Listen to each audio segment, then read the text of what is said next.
कावेन अपने सामने खड़ी औरत को देख, दादी, मैंने शादी कर ली है। उसकी बात सुन उसकी दादी गीतांजलि राजपूत के साथ कावेन के चाचा विजेश राजपूत, उनकी पत्नी नीला राजपूत और उनकी बड़ी बेटी टीना को भी झटका लगता है। अब ये झटके में ही थे कि तभी कावेन के चाचा का छोटा बेटा आलस देते हुए आता है। लड़का, क्या हुआ? उसकी आवाज सुन सब उसकी तरफ देखने लगते हैं। तभी उसकी नज़र कावेन और कायना पर जाती है। वो शौक हो जाता है। तो वहीं कायना की नज़र जब उस पर जाती है तो उसे झटका लगता है। ये अरुण था जो कायना के कॉलेज में उसके साथ पढ़ता था। अरुण ने जब पहली बार कायना को देखा था तभी उसे अट्रैक्ट हो गया था। उसने तो कायना को प्रपोज तक कर दिया था, पर कायना ने उसे रिजेक्ट कर दिया था और अरुण तब से कायना के पीछे पड़ा हुआ था और वो उसे अपना बनाना चाहता था। पर अब उसे कावेन साथ देख उसे झटका लगता है। वहीं कायना को अरुण की नियत पर शक था, जिस वजह से वो पहले से ही अरुण को पसंद नहीं करती थी, पर आज उसे कावेन के घर में देख वो शॉक हो गई। कायना अरुण को देख और कसकर कावेन का हाथ पकड़ लेती है तो कावेन उसे देखने लगता है। तभी गीतांजलि जी, कावेन की दादी, बोलती है, तुमने शादी तो बिना बताए कर ली, अब गृह प्रवेश तो कम से कम करने दो। इतना बोल वो मुस्कुरा देती है। तो वहीं उनकी बात सुन बाकी सब शौक हो जाते हैं। वहीं गीतांजलि एक मेड से गृह प्रवेश का सामान लाने को बोलती हैं। तभी नीला, कावेन की चाची, आगे आकर, माँ, आप ऐसे ही उसे कैसे अंदर ले सकती हैं? आपको कम से कम कावेन के साथ खड़ी उस लड़की के बारे में तो जानना चाहिए। इतना बोल वो कावेन के सामने खड़े होकर, कावेन, तुम्हारे साथ जो लड़की खड़ी है वो कौन है? किस घराने की है? उसके माँ बाप कौन है? कौन से खानदान से है? उनके सारे सवाल सुन कायना की आंखें नम हो जाती हैं। क्यों? वो तो अनाथ थी। वहीं उनके इतने सारे एक साथ पूछे सवाल सुन बाकी सब हैरान थे। सबकी नजर कावेन पर थी कि वो कायना के बारे में कुछ बताए। तभी कावेन अपनी गहरी आवाज में बोलता है, नाम कायना कावेन राजपूत, मेरी पत्नी है और राजपूत खानदान की बड़ी बहू। उसकी बात सुन नीला, पर लड़की का खानदान कौन सा है और उसका परिवार कौन है? उनके सवाल पर कावेन उसे घूरते हुए, कायना का घर, परिवार, खानदान, सब कुछ मैं हूँ। वो मेरी पत्नी और मैं उसका पति। मेरी दुनिया वो और उसकी दुनिया मैं। और मुझे नहीं लगता इससे ज़्यादा आपको कुछ जानने की ज़रूरत है। उसकी बात सुन कायना उसे देखने लगती है तो वहीं बाकी सब हैरान हो जाते हैं। अरुण जानता था कि कायना अनाथ है, इसलिए वो आगे आके बोलता है, वो अनाथ है मॉम। उसकी बात सुन सबकी नज़र उस पर जाती है और कावेन उसे गुस्से से घूरने लगता है। तभी टीना अरुण से, तुम्हें कैसे पता? अरुण, कायना मेरे साथ कॉलेज में पढ़ती है, बहुत अच्छे से जानता हूँ मैं उसे। इतना बोल वो कायना को देख तिरछा मुस्कुरा देता है। तभी नीला गुस्से से कायना को घूरते हुए, एक अनाथ लड़की इस घर की बहू? बिल्कुल नहीं। उसकी बात सुन कावेन गुस्से से, आप माने ना माने मुझे फर्क नहीं पड़ता। वो मेरी पत्नी है और इस घर की बड़ी बहू। अगर आपको इस बात से तकलीफ है तो आप यहाँ से जा सकती हैं। उसकी बात से नीला को झटका लगता है क्योंकि सब कुछ कावेन के नाम पर है। तभी कावेन की दादी बोलती है, और हाँ, मैंने भी कायना को अपनी बहू स्वीकार कर लिया है। इतना बोलो कायना के सिर पर प्यार से हाथ फेर देती है तो वहीं नीला के साथ बाकी सब का मुंह बन जाता है। तभी मेड आरती की थाल और गृह प्रवेश का सामान लेकर आती है। दादी नीला को देखती है तो मुंह फेर लेती है। तो दादी खुद ही आरती की थाल लेकर कायना और कावेन का टीका लगाकर उनको आरती करती है। फिर एक मेड चावल का कलश और आरती की थाल कायना के सामने रखती है। दादी कायना को देख, बेटा, चावल के कलश को अपने पैरों से गिराकर आरती की थाल में अपने पैर रखकर अपने कदमों के निशान बनाकर हमारे घर में आओ। उनकी बात सुन कायना वैसे ही करती है। यहाँ बाकी सब बस गुस्से में कायना और कावेन को घूर रहे थे। कायना दादी के पास आकर उनके पैर छूती है तो दादी मुस्कुरा के उसे आशीर्वाद देती है। उसके बाद दादी कावेन और कायना को लेकर मंदिर जाती है और उसे वहां दिया जलाने को बोल भगवान का आशीर्वाद लेने को बोलती है। उसके बाद दादी कायना और कावेन को कावेन के माँ पापा के तस्वीर के पास लेकर आती हैं जिस पर फूलों की माला चढ़ी हुई थी। कायना उन दोनों का भी आशीर्वाद लेती है। उसके बाद दादी कावेन और कायना को आराम करने कमरे में भेज देती है। उनके बाद बाकी सब भी अपने अपने कमरे में चले जाते हैं। कावेन कायना को अपने कमरे में लेकर आता है। कायना कमरा देखकर चौंक जाती है। कावेन का room black and grey theme के साथ पर बहुत क्लासी था। कायना अंदर आकर पूरा कमरा देखने लगती है। काविन उसे क्लोजेट भी दिखाता है और कहता है, तुम्हारे जरूरत का सारा सामान यहाँ मौजूद है। उसकी बात सुन कायना क्लोजेट देखती है, जहाँ एक तरफ उसके लिए हर रंग के हर तरीके के कपड़े थे, तो वहीं दूसरी तरफ ब्लैक और ग्रे कपड़े थे जो कि काविन के थे। क्लोजेट को देख कायना काविन से बोलती है, आपको रंगों से कोई परहेज है? उसकी बात सुन काविन उसे देख, मुझे काला रंग ज्यादा पसंद है। उसके जवाब पर कायना बस उसे देखती रह जाती है। काविन कायना को वॉशरूम की तरफ इशारा कर, वहां वॉशरूम है। कायना उस तरफ देखती है तो उसकी आंखें बढ़ जाती हैं। पूरा वॉशरूम सिर्फ कांच का बना हुआ था। कायना हैरान होकर काविन को देखने लगती तो काविन, डोंट वरी, तुम जब नहाने जाओगी मैं अपनी आंखें बंद कर रखूंगा। उसकी बात सुन कायना की पलकें झुक जाती हैं और उसका चेहरा शर्म से लाल हो जाता है। तो वहीं कायना को ऐसे देख काविन के होठों पर हल्की मुस्कान बिखर जाती है। काविन कायना से, तुम फ्रेश हो जाओ। इतना बोल काविन अपने कमरे में बने स्टडी रूम में चला जाता है। कायना भी अपने कुछ कपड़े लेकर वॉशरूम में जाती है। कायना पहले शॉवर लेने का सोचती है पर फिर घबरा जाती है और सिर्फ अपने कपड़े बदलकर बाहर आ जाती है। कायना फ्रेश होकर बेड पर बैठी हुई थी, तभी कोई डोर पर नॉक करता है। कायना यहाँ वहाँ देखती है, फिर जाकर डोर खोल देती है। सामने एक मेड खड़ी थी। मेड कायना को देख, मैम, बड़ी मैम ने आपको और सर को डिनर के लिए नीचे बुलाया है। कायना उसे आने का बोलकर भेज देती है, फिर खुद कमरे में आकर काविन का इंतजार करने लगती है। कायना काविन के स्टडी रूम के डोर के पास जाकर नॉक करने के लिए अपना हाथ आगे बढ़ाती है, पर फिर कुछ सोचकर रुक जाती है। कायना जैसे ही अपना हाथ पीछे लेने वाली होती है, स्टडी रूम का डोर खुल जाता है। कायना सामने देखती तो काविन खड़ा उसे देख रहा था। कायना जल्दी से 2 कदम पीछे होकर वो डिनर के लिए नीचे बुला रहे हैं। उसकी बात सुन काविन अपना सिर हिलाकर उसका हाथ पकड़ उसे नीचे लेकर आता है।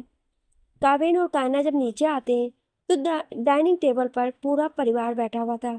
अरुण, जो आमतौर पर सबके साथ डिनर नहीं करता था, आज वो भी डिनर करने डाइनिंग टेबल पर बैठा हुआ था। काविन और कायना दोनों दादी के बगल में बैठे जाते हैं और मेड सबको डिनर सर्व कर देती है। डिनर करते वक्त अरुण की नज़र सिर्फ कायना पर थी, जिसे महसूस कर कायना को अजीब लग रहा था। कायना चुपचाप अपना डिनर करती है और एक बार भी अपना सिर उठाकर किसी को नहीं देखती है, पर फिर भी उसे खुद पर अरुण की नज़रें महसूस हो रही थी। यहाँ अरुण, जो कायना को ताड़ने में बिजी था, उसके कानों में कड़क आवाज़ आती है, उससे नज़रें हटा, खाने पर ध्यान दो वरना भूखे रहना पड़ेगा। आवाज़ सुन अरुण जम जाता है, क्योंकि आवाज़ कावेन की थी। अरुण नज़र उठाकर कावेन को देखता है तो कायना के बगल में बैठा उसे खा जाने वाले नजरों से घूर रहा था। अरुण उसे देख समझ जाता है कि कावेन उसके कायना को देखने की वजह से गुस्सा है, और वही कावेन भूखे रहना पड़ेगा मैं उसकी दी हुई धमकी, जिसका मतलब साफ था कि वो उसे घर से निकाल देगा। अरुण समझ कायना से अपनी नजरें हटा लेता है। काविन कायना डिनर कर अपने कमरे में सोने चले जाते हैं।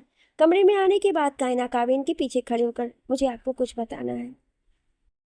उसकी बात सुन काविन उसे देखने लगता है तो कायना आगे बोलती है, वो अरुण, वो कॉलेज। उसकी बात बीच में काट काविन, तुम्हें प्रपोज किया था और तुमने मना कर दिया था। उसकी बात सुन कायना हैरान होकर उसे देखने लगती है तो काविन, मैं सब जानता हूँ। कायना अभी हैरानी से उसे देख रही थी तो काविन उसका हाथ पकड़कर उसे अपने करीब कर, काविन राजपूत जब एक पेन भी खरीदता है तो उसकी पूरी जानकारी पता करता है, तो यहाँ तो बात किसी को अपनी जिंदगी में शामिल करने की थी। इतना बोल उसके माथे को चूम लेता है। काविन कायना को देखता है तो कायना, तो आप ये भी जानते होंगे कि मैं अनाथ हूँ।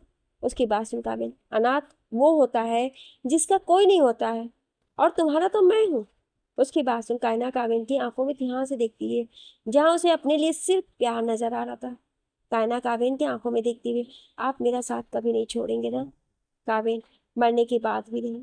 उसकी बात सुन कायना धीरे से उसके सीने से लग जाती है तो काविन भी उसकी पीठ पर हाथ रख देता है। कुछ देर बाद दोनों बालकनी में बैठे आसमान में चमक रहे तारों को देख रहे थे। काविन कायना को अपनी बाहों में लेकर बैठा हुआ था। तभी कायना काविन से, क्या आपके घर में कोई मुझे पसंद नहीं करेगा?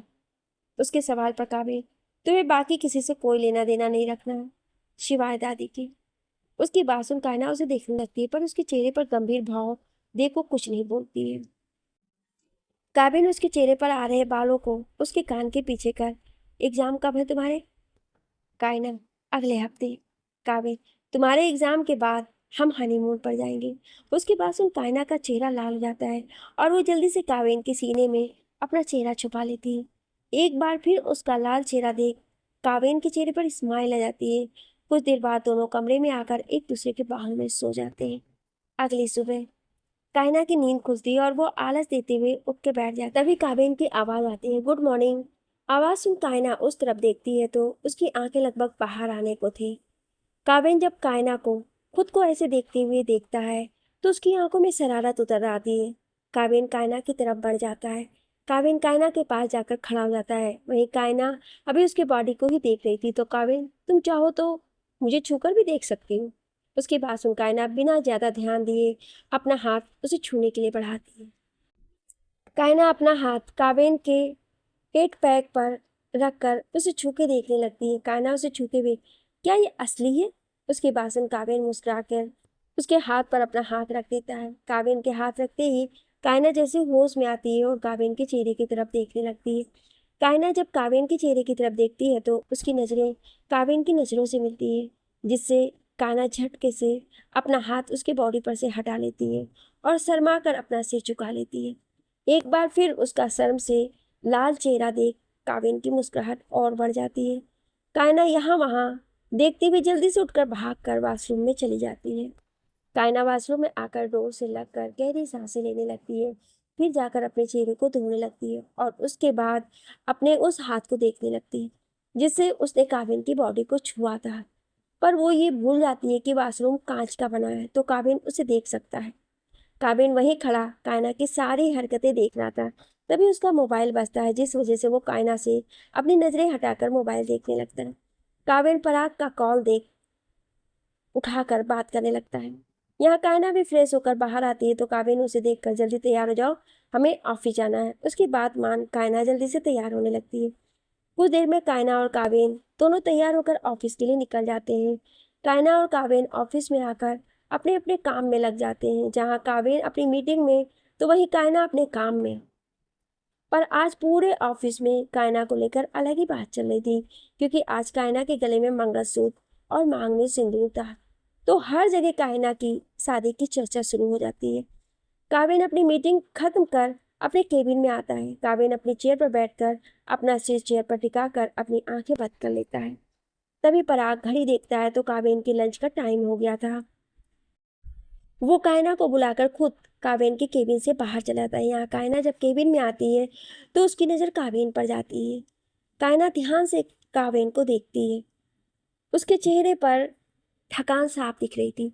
तभी कायना उसके पास जाकर, सर क्या आप ठीक है? कायना की आवाज़ सुन काबिल झट से अपनी आंखें खोल देता है। काबिल कायना को देख, मैं ठीक हूँ, बोलता है। कायना उसे देख, वो आपका लंच आ गया है, खा लीजिए। उसकी बात सुन काबिल बस हाँ करता है और केबिन में बने वॉशरूम में जाकर फ्रेश होने लगता है। यहाँ ऑफिस में कायना की शादी की खबर किसी आग की तरह फैल गई थी। तो वहीं न्यूज़ में काबिल की शादी की खबर शोर कर रही थी। काबिल और कायना लंच कर साथ में बैठे हुए थे। तभी पराग अंदर आता है और काबिल को उसकी शादी की खबर न्यूज़ में आ रही ये बता देता है। पराग की बात सुन काबिल उसको घूरता है तो पराग टैब पर न्यूज़ चलाकर उसे काबिल के सामने रख देता है। काबिल न्यूज़ देख रहा था जिसमें काबिल की शादी की खबर कुछ फोटोज के साथ दिखाई जा रही थी। हालांकि एक भी फोटो क्लियर नहीं थी।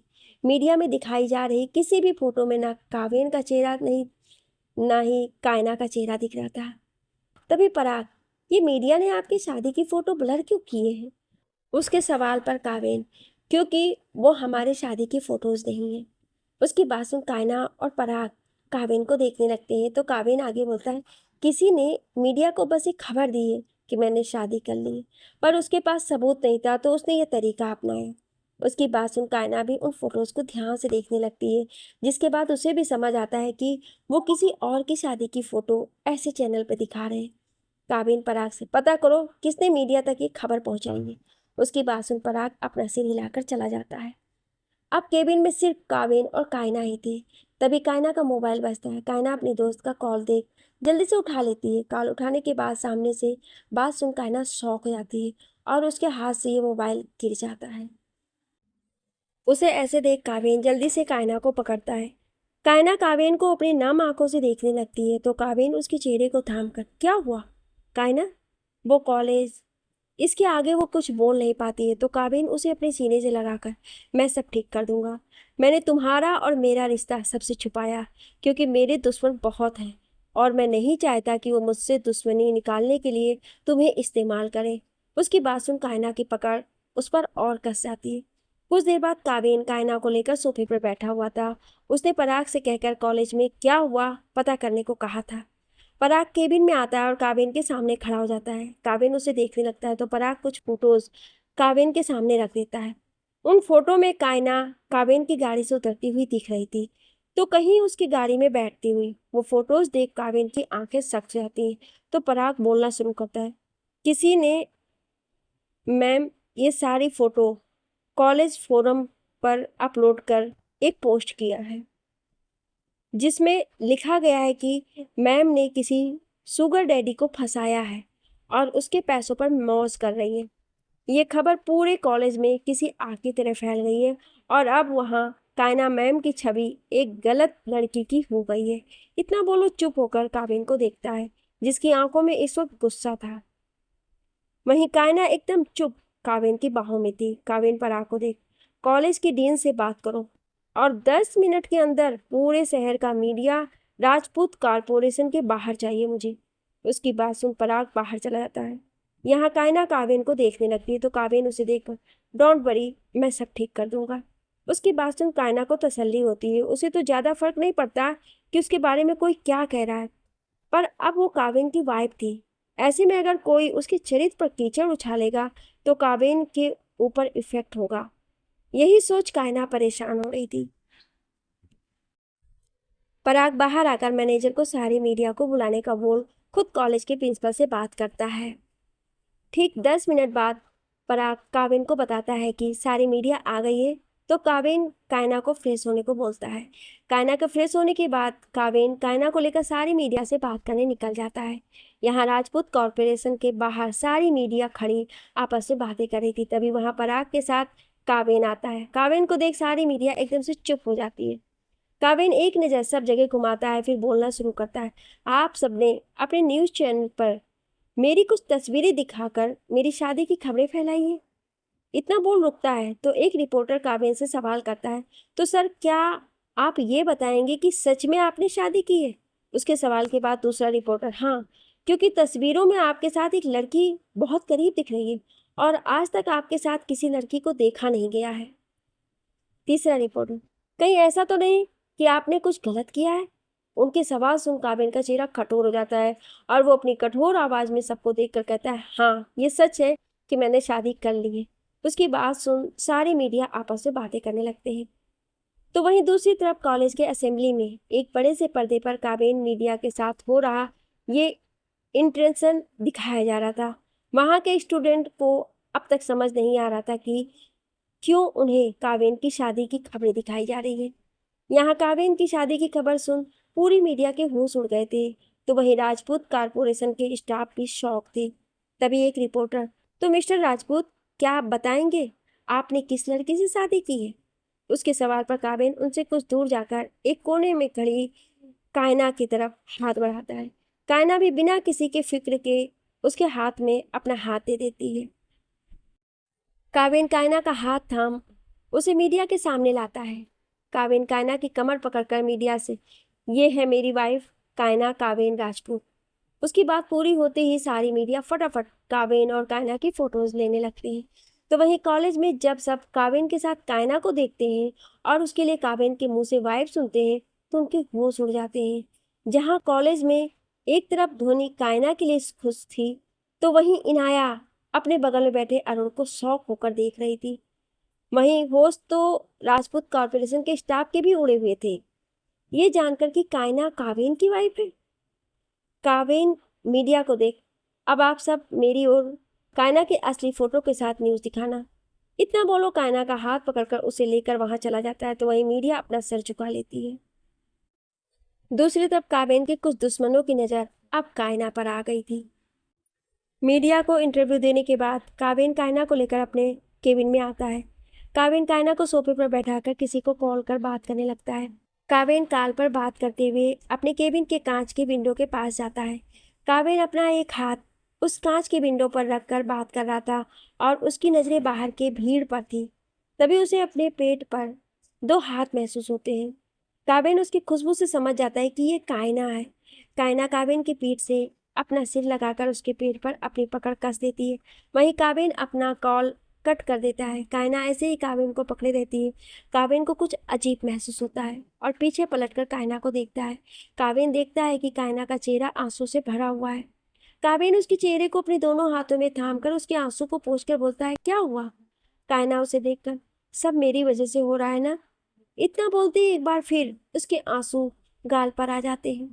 दरअसल अभी जो काबिन कॉल पर बात कर रहा था वो इसलिए क्योंकि जैसे ही उसकी और कायना की शादी की खबर आई उसकी कंपनी के शेयर गिरने लगे। इसलिए कब से काबिन को कॉल पर कॉल आ रहे थे और वो परेशान हो रहा था, पर कायना को लगा कि शेयर गिरने की वजह से काबिन परेशान है। काबिन कायना को देखता है जो अभी रो रही थी। काबिन उसे ऐसे देखकर झुककर उसके होठों पर अपने होठ रख देता है। काबिन कायना के होठों को अपने होठों के बीच लाकर उसे शिद्दत से चूमने लगता है। वहीं कायना जो काबिन के अचानक किस करने से हैरान थी वो अपनी आंखें बंद कर काबिन के किस को महसूस करने लगती है। काबिन कायना से अलग होकर उसे देखता है, फिर उसे उठाकर सोफे पर लाकर बैठा देता है। काबिन कायना के चेहरे पर आ रहे बालों को पीछे कर बोलता है, तुम अगर इसलिए रो रही हो कि मेरे शेयर गिर रहे हैं तो तुम्हें बता दूं, मेरे शेयर को वापस ऊपर लाने के लिए मुझे बस एक मूव करना होगा और वो हो जाएगा। इसलिए तुम अपने ये मोती जैसे आंसू बहाना बंद करो। काबिन राजपूत को शेयर गिरने से रत्ती भर भी फर्क नहीं पड़ता है। इतना बोल वो उसके माथे को चूम कर उसे अपने सीने से लगा लेता है। आधे घंटे बाद ही काबिन के कंपनी के शेयर अचानक से बढ़ने लगते हैं। सोफे पर काबिन कायना को अपने बाहों में लेकर बैठा अपने लैपटॉप पर कायना को अपने बढ़ते शेयर दिखा रहा था। उसके सामने लैपटॉप था और बाहों में कायना। कुछ देर बाद काबिन और कायना घर के लिए निकल जाते हैं और ऐसे ही कुछ दिन बीत जाते हैं जहाँ कायना के एग्जाम भी हो जाते हैं। वहीं धोनी कायना की शादी काबिन से हुई है ये जानकर बहुत खुश थे। तो वहीं कॉलेज के बाकी सारे स्टूडेंट हैरान थे। वहीं इनाया को अब कायना से जलन होने लगी थी और वो अरुण से अपनी नज़दीकी बढ़ाने लगी थी। आज कायना का आखिरी एग्जाम था जिसे देने के बाद वो धोनी के साथ कुछ वक्त गुजारने का रेस्टोरेंट में जाती है। कायना ने काबिन को कॉल कर पहले ही बता दिया था कि वो धोनी के साथ घूमकर शाम को सीधे घर आ जाएगी। वहीं कायना और धोनी बैठे अपना मिलकर एंजॉय करते हुए बातें कर रही थी। तो वहीं उनसे कुछ दूरी पर एक आदमी कायना पर नजरें रखे हुआ था, जिससे अनजान कायना धोनी के साथ अपनी यादों को कैमरे में कैद कर रही थी। यहाँ वो आदमी कायना की तस्वीरें खींचकर किसी को भेज रहा था। कायना और धोनी दोनों जैसे ही रेस्टोरेंट से बाहर जाने लगते हैं वो आदमी भी उनके पीछे जाता है। कायना धोनी को बाय बोल टैक्सी के लिए रोड पर जाती है। तभी वो आदमी कायना के पीछे पीछे जाता है। कायना को ऐसा लगता है कि कोई उसके पीछे है तो वो झटके से पलटकर देखती है तो वहां पर कोई नहीं था। तभी कायना का मोबाइल बजता है। कायना काविन को कॉल देख जल्दी से कॉल उठा लेती है। काविन गहरी आवाज में, कहाँ हो तुम? कायना, वो मैं अभी रेस्टोरेंट से बाहर निकली हूँ, बस टैक्सी लेकर आ रही हूँ। कायना की बात सुन काविन, तुम जहाँ हो वहीं रुको, मैं आता हूँ। इतना बोल वो कॉल कट कर देता है तो कायना अपना सिर झटक उसका इंतजार करने लगती है। कायना खड़ी काविन का इंतजार करी तभी पीछे से एक आदमी चाकू निकालकर उसकी तरफ बढ़ने लगता है। यहाँ कायना अपने पीछे खड़े खतरे से अनजान काविन का इंतजार कर रही थी। यहाँ वो आदमी अपना चाकू लेकर तेजी से कायना के पास जाकर उस पर हमला कर देता है। पर इससे पहले उस आदमी का चाकू कायना को लगता कोई उस आदमी का हाथ पकड़ लेता। वो आदमी अपना सिर घुमाकर देखता है तो उसे किसी के गुस्से से भरी आंखें दिखती हैं। आदमी काबिन की वो गुस्से से भरी आंखें देख डर जाता है और उसके हाथ से चाकू छूट कर नीचे गिर जाता है। पर इससे पहले वो चाकू नीचे गिरता काबिन चाकू पकड़कर उस आदमी के पेट में घुसा देता है। वो आदमी चाकू के अपने अंदर महसूस कर चिल्लाना चाहता था पर काबिन के बॉडीगार्ड ने उसके मुंह को कसकर दबाया हुआ था।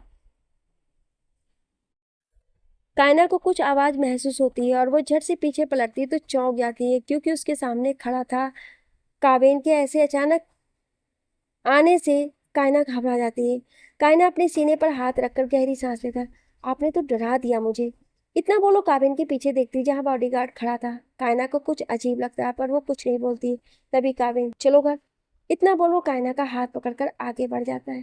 काबिन के आगे बढ़ते ही बॉडीगार्ड जिसने उस आदमी की लाश को कवर कर रखा था, वो अपने एक आदमी को इशारा कर उस लाश को लेकर जाने लगता है। यहाँ काबिन कायना को कुछ दूरी खड़े अपने कार के पास लाता है और उस कार में बैठाकर खुद भी बैठ जाता है। काबिन कार में बैठकर पराग को गाड़ी अपने बिला लेने को बोलता है। पराग अपना सिर हिलाकर गाड़ी आगे बढ़ा देता है। काबिन कायना से, एग्जाम कैसा था?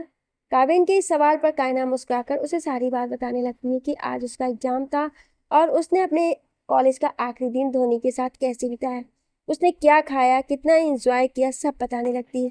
फिर अपने मोबाइल में काबिन को अपनी और दोनों की सेल्फी दिखाने लगती है। काबिन बस चुपचाप कायना की सारी बातें सुन रहा था। उसके चेहरे पर कोई एक्सप्रेशन नहीं थे, पर उसकी नजरें कायना के गुलाबी हिलते होठों पर थे, जो काबिन को अपनी तरफ अट्रैक्ट कर रहे थे।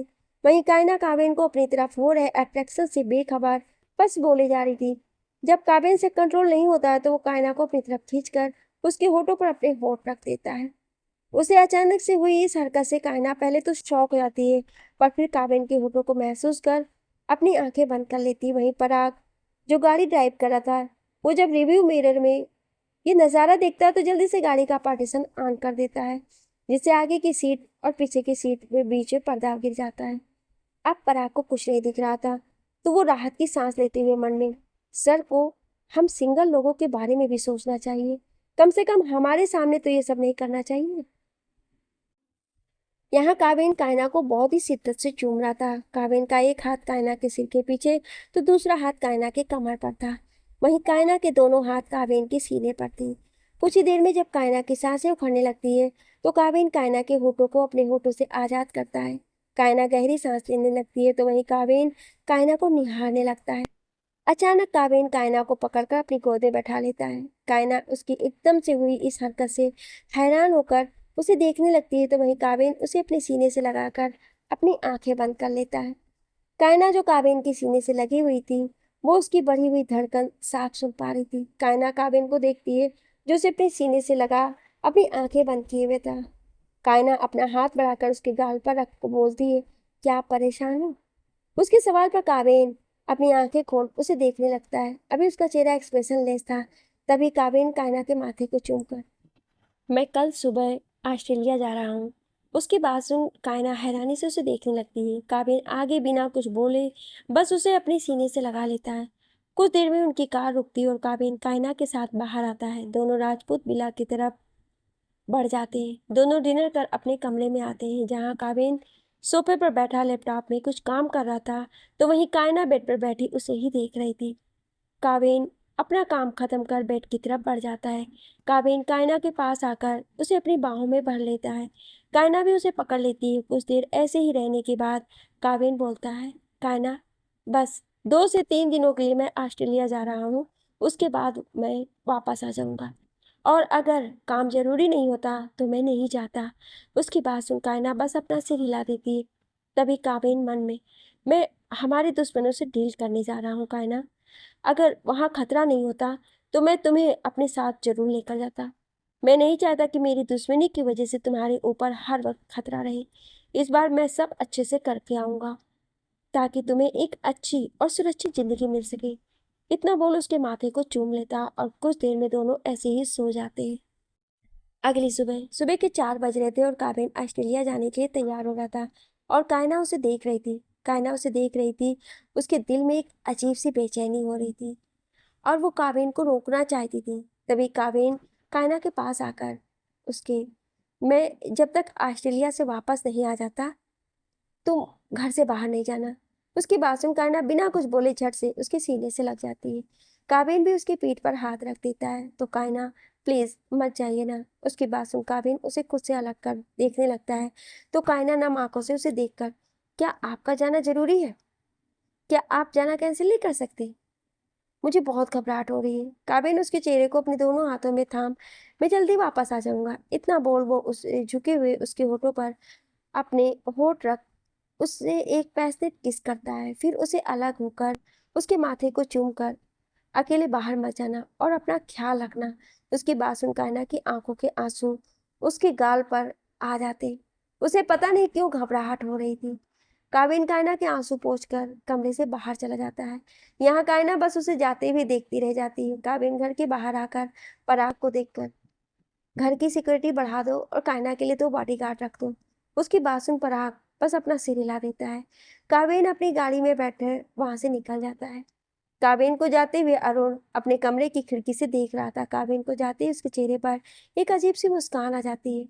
यहाँ कायना कमरे में अभी परेशान बैठी हुई थी। उसका मन बहुत बेचैन था, पता नहीं क्यों, पर उसे ऐसा लग रहा था जैसे काबिन उसे छोड़कर हमेशा के लिए जा रहा हो। सुबह के 7 बजे कायना अपने बेचैन मन को शांत करने के लिए दादी के पास आती है। दादी उसे वक्त टीवी देख रही थी तो कायना उनके पास जाकर बैठ जाती। दादी उसके सिर को प्यार से सहला देती।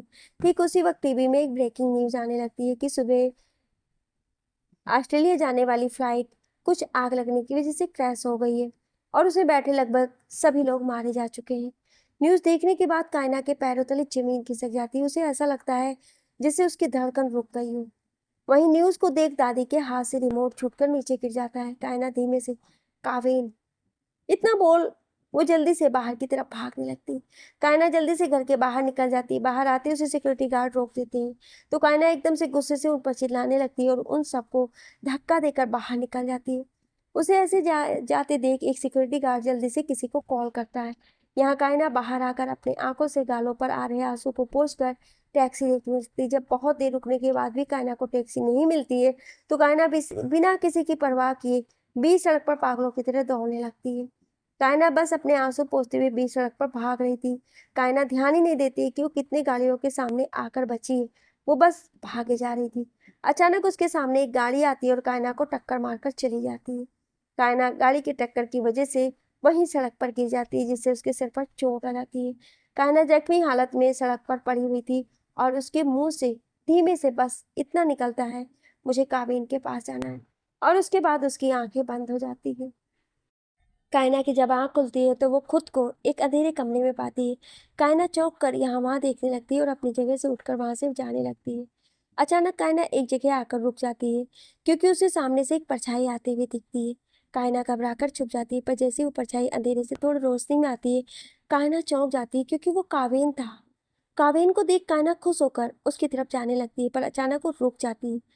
कायना देखती है उसके और काविन के बीच में एक लड़की खड़ी है और उसके हाथ में गन है और उस गन का पॉइंट काविन की तरफ है। कायना ये सब देख एकदम घबरा जाती है। तभी काविन की आवाज आती है जो उस लड़की से कह रहा था, तुम ये क्या कर रही हो? लड़की रोते हुए, आपने मुझे धोखा दिया है। उसकी बात सुन काविन कुछ बोलता उससे पहले लड़की गोली चला देती जो सीधा काविन के सीने पर दिल की जगह पर लग जाती है। काविन को गोली लगता देख कायना अपनी जगह जम जाती है। वहीं काविन वहीं पर ढेर हो जाता है। काविन को मरा हुआ देख कायना के तो जैसे होश उड़ जाते हैं। कायना हिम्मत कर धीरे धीरे काविन की लाश के पास जाती है और जब उसे महसूस होता है कि सच में काविन मर चुका है, कायना गुस्से से उस लड़की को देखने लगती है। जैसे ही पलटती है उसकी होश उड़ जाती है। उसे ऐसा लग रहा था जैसे उसके पैरों तले जमीन खिसक जाती है। कायना देखती है काबिन पर गोली चलाने वाली लड़की कोई और नहीं बल्कि वो खुद है। अपने सामने अपने आप को देख उसके तो दिमाग ब्लैंक हो गया। वहीं उसके ठीक सामने खड़ी कायना मरे हुए काबिन को देखकर उसके हाथ से गन नीचे गिर जाती है और वो वहीं पर अपने घुटनों के पर बैठकर रोने लगती है।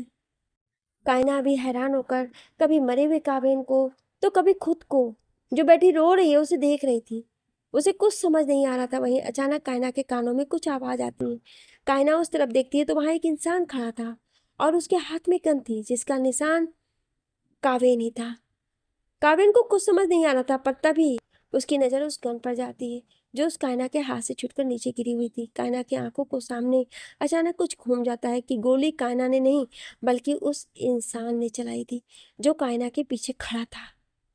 कायना जल्दी से उस इंसान को देखने के लिए आगे बढ़ती है पर इससे पहले वो उसका चेहरा देख पाती है अचानक एक तेज दर्द उसके सिर में उठता है जिसे वो अपना सिर पकड़कर वहीं बैठ जाती है।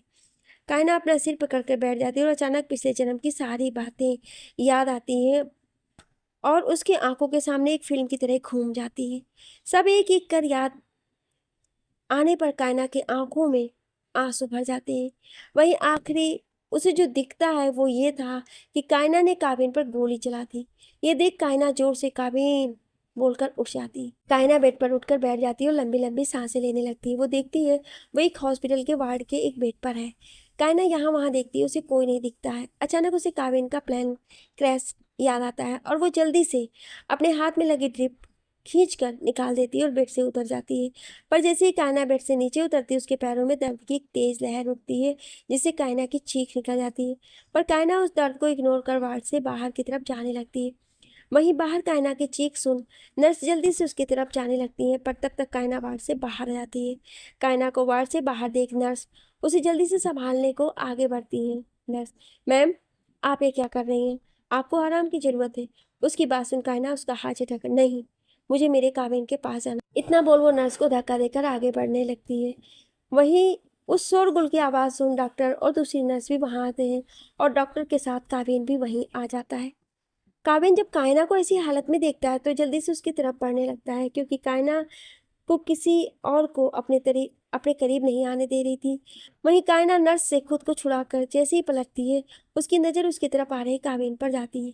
काबिन को देख कायना जल्दी से खुद को संभाल कर उसकी तरफ बढ़ने लगती है। इस वक्त वो बिना अपने दर्द की परवाह किए बस काबिन से मिलना चाहती थी, पर उसके पैर में उसका साथ नहीं दे रही थी और कुछ कदम चलने के बाद वो लड़खड़ा जाती है। पर इससे पहले कायना गिरती, काबिन अपनी तेजी बढ़ाकर जल्दी से उसे थाम लेता है। कायना काबिन को देख जल्दी से उसके गले से लगा लेती है। काबिन भी उसे कसकर पकड़ लेता है। कायना काबिन से अलग होकर उसे ऊपर से नीचे तक देखने लगती है। काबिन को सही सलामत देख कायना काबिन का चेहरा अपने दोनों हाथों में थाम उसके पूरे चेहरे को चूमने लगती है। काबिन को कुछ समझ नहीं आ रहा था, पर तभी कायना रुक कर काबिन की आंखों में देखकर रोती हुई, काबिन आप मुझे कभी छोड़कर नहीं जाओगे ना? उसके सवाल पर काबिन बस ना में अपना सिर हिला देता है, तो कायना आगे बढ़कर उसके होठों पर अपने होठ रख देती है। कायना के ऐसा करते ही काबिन शॉक हो जाता है, तो वहीं वहां खड़ा हॉस्पिटल स्टाफ भी हैरान था। कायना काबिन को किस कर उसे अलग होकर एक बार फिर उसे देखने लगती है। काबिन अभी बिना किसी एक्सप्रेशन के देख रहा था। वहीं कायना की आंखों से अभी आंसू बह रहे थे। काबिन कायना गोद में उठाकर वार्ड की तरफ बढ़ जाता है और उसके पीछे डॉक्टर भी जाते हैं। काबिन कायना को वार्ड में लाकर आराम से बेड पर लिटाता है। काबिन कायना से अलग होकर डॉक्टर को देखता है, तो डॉक्टर जल्दी से कायना को चेक करने लगते हैं। काबिन कायना से अलग जरूर खड़ा था, पर कायना ने उसका एक हाथ पकड़ रखा था। कायना के सिर और पैर पर चोट लगी थी। डॉक्टर कायना के पैर को चेक करते हैं, फिर उसके अच्छे से ड्रेसिंग कर देते हैं। तभी काबिन की नज़र कायना के दूसरे हाथ पर जाती है, जहाँ से हल्का खून रिस रहा था। कायना होश में आने के बाद अपने हाथ की ड्रिप को खींचकर निकालने की वजह से वहां से खून निकल रहा था।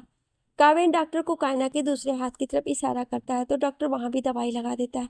सब करने के बाद डॉक्टर एक बार कायना को चेक कर वार्ड से चला जाता है। डॉक्टर के वार्ड से जाते ही काबिन कायना के पास बैठ जाता है। काबिन को अपने करीब देख कायना फिर से उसके सीने से लग जाती है। काबिन भी उसे अपने करीब कर उसके सिर को सहलाकर पूछता है, क्या हुआ? उसके सवाल पर कायना अपना सिर उठाकर उसे देखकर, वो न्यूज़ आप मैं डर गई थी, इतना बोलो फिर से रोने लगती है। तो काबिन उसके आंसू पोंछ कर, इसलिए तुम घर से ऐसे भागती हुई बाहर निकली थी? उसकी बात पर कायना अपना सिर हिला देती है। तो काबिन, कायना मैं ऑस्ट्रेलिया गया ही नहीं। उसकी बात सुन कायना हैरान होकर उसे देखने लगती है। तो काबिन, मैं एयरपोर्ट पर गया जरूर था, पर मुझे बार बार तुम्हारा उदास चेहरा दिख रहा था, इसलिए मैं नहीं गया। पर इससे पहले मैं घर पहुंचता मुझे तुम्हारे एक्सीडेंट की खबर मिली। तुम जानती हो तुम्हारे एक्सीडेंट की खबर सुन मैं कितना डर गया था। 3 दिन से मेरी सांस अटकी हुई थी कि कब तुम्हें होश आएगा। उसकी बात सुन कायना हैरान होकर उसे देखने लगती। तो काबिन बोलता है, हाँ, तुम 3 दिन से कोमा में थी। कायना अभी हैरान थी। काबिन कायना का चेहरा थाम बड़े प्यार से, सोचो अगर तुम्हें कुछ हो जाता तो मेरा क्या होता, मैं कैसे जीता? क्यों कायना, तुम ऐसे लापरवाह होकर सड़क पर भाग रही थी? उसकी बात सुन कायना, मैं डर गई थी, मुझे लगा मैंने आपको फिर से खो दिया। उसकी बात सुन काबिन, तो तुम गार्ड से कह सकती थी या मुझे कॉल कर सकती थी। उसकी बात सुन कायना, मुझे उस वक्त कुछ नहीं सूझा, मुझे बस आपके पास जाना था। इतना बोल वो कसकर काबिन को पकड़ लेती। काबिन गहरी सांस लेकर कायना को अपने हाथ लेकर वहीं बेड पर लेट जाता है। काबिन बेड पर लेटा हुआ था और कायना का सिर काबिन के सिर पर सीने पर था। दोनों खामोश थे। जहाँ कायना के दिमाग में उसकी पिछली जिंदगी की यादें घूम रही थी, वहीं 3 दिन से काबिन के बेचैन दिल को आज सुकून मिल रहा था। कुछ देर बाद दोनों की आंख लग जाती है। अगली सुबह कायना की जब नींद खुलती है तो वो खुद को हॉस्पिटल के बेड पर पाती है। कायना अपनी आंखें खोल यहाँ वहाँ देखने लगती है तो पर काबिन को अपने पास ना देख कायना जल्दी से बेड पर उठकर बैठ जाती है। वो देखती है तो उसके वार्ड में बस एक नर्स थी। कायना उसे देख, मेरे हस्बैंड कहाँ है? उसकी बात पर नर्स कुछ बोलती है उससे पहले काबिन बाथरूम से वार्ड में बाहर आता है। काबिन को देख कायना राहत की सांस लेती है तो वहीं काबिन को देख नर्स बाहर चली जाती है।